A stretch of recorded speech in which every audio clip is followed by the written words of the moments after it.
E nder windande ardiɓe konu Mali ina kumpita yimɓeɓe wonde pelle kuliyankoɓe jani e dow nokku biyateɗo Desit e nder diwan Gawo banggue rewo leydi ndi hanki nayi lewru jeega ɓuru hitande junnaji ɗiɗi nogas e joyyi hedde jamdi 15 kikiɗe.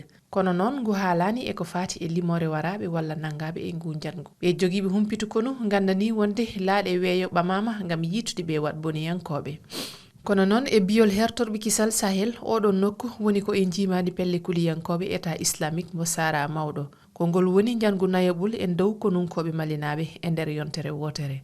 Jinim fedde kuliyankore jokkodirde Al-Qaeda wi e windande wonde yani hanki e dow nokku eltirɗo konu Mali e walla dimɓum risnaɓe to Mamari Bougou wuro ngo kilométre ji jenayi goni hakkude mum e lamorgo leydi ndi Bamako. Kono noon goto e ardiɓe nokku o andani wonde jangu waɗani taw to Mamari Bougou o ɓeydi hen wonde ko piyanɗe ɗe konunkoɓe elteteɓe mbaɗata saaha e saaha foof.